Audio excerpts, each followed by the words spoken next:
हम जिस बिल को शांति के नाम से पास कर रहे हैं, कहीं राज्य और राज्य की व्यवस्थाओं के लिए वो ओम शांति का क्षण ना हो जाए।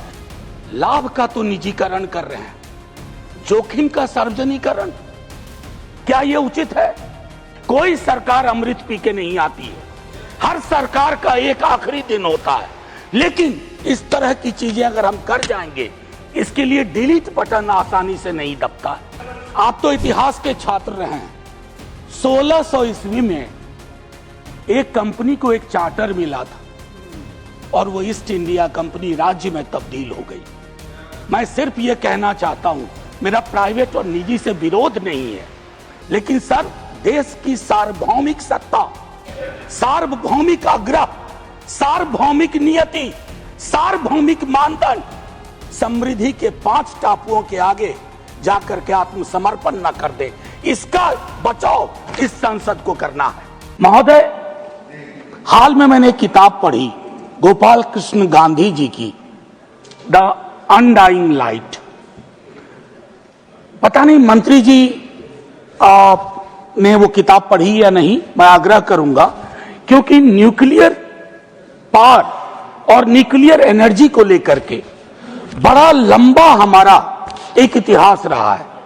राजगोपालाचारी जी और जवाहरलाल नेहरू और बाकी अन्य के बीच में कई खत, कई तरह के पोजीशंस शेयर किए गए। तो मैं माननीय मंत्री जी से आग्रह करूंगा कि इतिहास में आजकल वैसे भी दौर चला हुआ है काउंटर फैक्चुअल इमेजिनेशन का, तो एक सही के इतिहास से कुछ सबक ले। सर, माननीय सभापति महोदय, न जाने क्यों इस बिल को देख करके मुझको लगता है कोई अदृश्य शक्ति है जो शांति, ओम शांति करवा रही है। कोई अदृश्य शक्ति है। उस अदृश्य शक्ति का नाम 1 है, 2 है, 3 है या समृद्धि के 5 टापू इस शांति के पीछे हैं। यह मैं इतिहास के आकलन के लिए, सदन के आकलन के लिए, आने वाली पीढ़ियों के आकलन के लिए छोड़ता हूं। लेकिन इतना जरूर कहूंगा माननीय उपसभापति महोदय आपके समक्ष कि हमारा पूरा न्यूक्लियर प्रोग्राम ऐतिहासिक रूप से कुछ सिद्धांतों पर आधारित था। उसमें एक महत्वपूर्ण सिद्धांत था कि जहां रिस्क कैटास्ट्रोफिक होने की संभावना है, वहां राज्य अनुपस्थित ना हो। मैं राज्य की अनुपस्थिति का दस्तावेज देख रहा हूं एक अदृश्य शक्तियों के प्रभाव में। मैं माननीय उपसभापति महोदय, दुनिया में बेस्ट प्रैक्टिसेस हैं। मैं छोटा उदाहरण दूं, चाइना का कंट्रीब्यूशन ग्लोबल न्यूक्लियर आउटपुट में 16% है, फ्रांस का 14% है, रसिया का 8% है। मैं 3 ले रहा हूं और इन तीनों में स्टेट ओनरशिप की प्रबलता, प्रमुखता है। उसी के इर्द गिर्द ये पूरा प्रोग्राम है। हां, इसमें एकमात्र अपवाद है यूनाइटेड स्टेट्स ऑफ अमेरिका, जहां 80% निजी हाथों में है। American model can not be considered as the best practice model for my country, keeping in view the inconsistent position of a country called United States of America. अगर कोई अपमान होता है तो वो पक्ष का नहीं, हमारा भी होता है, इस देश का अपमान होता है।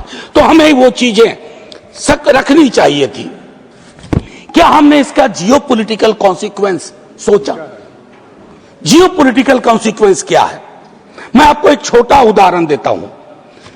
हमारी जो जानकारी है मीडिया के माध्यम से, अखबारों के माध्यम से, बीते कई वर्षों में फ्रांस और रशिया के साथ हमारी बातचीत चल रही थी स्टेट ओनरशिप के मॉडल को और प्रबल बनाने की, और प्रखर बनाने की, और ताकत देने की चल रही थी बातचीत। इसके दस्तावेज है।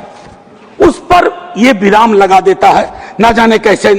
मतलब अगर सीधे शब्दों में कहूं तो मैंने ऐसे बिल देखे हैं जिनमें लाभ का तो निजीकरण कर रहे हैं, जोखिम का सार्वजनिकरण, क्या यह उचित है? भारत की जनता के लिए, भारत के नागरिकों के लिए। मैं कई बार इस सदन में कह चुका हूं उपसभापति महोदय, कोई सरकार अमृत पी के नहीं आती है, हर सरकार का एक आखिरी दिन होता है। लेकिन इस तरह की चीजें अगर हम कर जाएंगे, इसके लिए डिलीट बटन आसानी से नहीं दबता है। ये ह्यूमन साइकोलॉजी में, ह्यूमन हिस्ट्री में डिलीट बटन का प्रावधान नहीं है। मैं एक चीज और कहूंगा माननीय उपसभापति महोदय, ट्रांसपेरेंसी के पूरे क्लॉज से पता नहीं क्या दिक्कत है। हम आरटीआई को खत्म होता देख रहे हैं, आरटीई को खत्म होता देख रहे हैं, और तो और छोड़िए, राम का नाम लगा करके राइट टू वर्क आर्टिकल 41 के तहत उसको भी खत्म होता देख रहे हैं। अब इसमें कहते हैं कि रेस्ट्रिक्टेड इंफॉर्मेशन, सेफ्टी वायलेशन और रेडिएशन लीक्स को लेकर के। सर एक चीज तो मैं कंसिस्टेंटली देख रहा हूं इस सरकार के बिलों में, और कभी कभी मैं सोचूं कि इस पर अगर कोई कंटेंट एनालिसिस हो, most of the bills are attacking the architecture of federalism. Architecture of federalism, what kind of problem. देखिए सर, ये पहली बार नहीं हुआ है। जब ओवरवेलमिंग मेजॉरिटी आती है ना, तो टेम्पटेशन बहुत खतरनाक आते हैं। उन टेम्पटेशन को कंट्रोल करने की जरूरत है। जो कहते हैं ना कंट्रोल कंट्रोल, वो नहीं कर पा रहे हैं।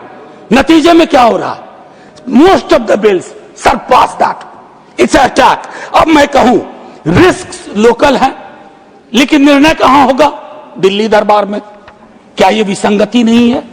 मैं तो तमाम दलों से अपील करूंगा जो अलग अलग छोटे छोटे दल हैं। सर बस 30 सेकंड, 30 सेकंड, नहीं 30 सेकंड। सर आप तो इतिहास के छात्र रहे हैं। 1600 ईस्वी में एक कंपनी को एक चार्टर मिला था और वो ईस्ट इंडिया कंपनी राज्य में तब्दील हो गई। मैं सिर्फ ये कहना चाहता हूं, मेरा प्राइवेट और निजी से विरोध नहीं है, लेकिन सर देश की सार्वभौमिक सत्ता, सार्वभौमिक आग्रह, सार्वभौमिक नियति, सार्वभौमिक मानदंड समृद्धि के 5 टापुओं के आगे जाकर के आत्मसमर्पण न कर दे, इसका बचाव इस संसद को करना है। एक नहीं, दो नहीं, सब मिलके करेंगे। अन्यथा माननीय उपसभापति महोदय, हम जिस बिल को शांति के नाम से पास कर रहे हैं, कहीं राज्य और राज्य की व्यवस्थाओं के लिए वो ओम शांति का क्षण न हो जाए। जय हिंद। Doctor M Thambi Durai.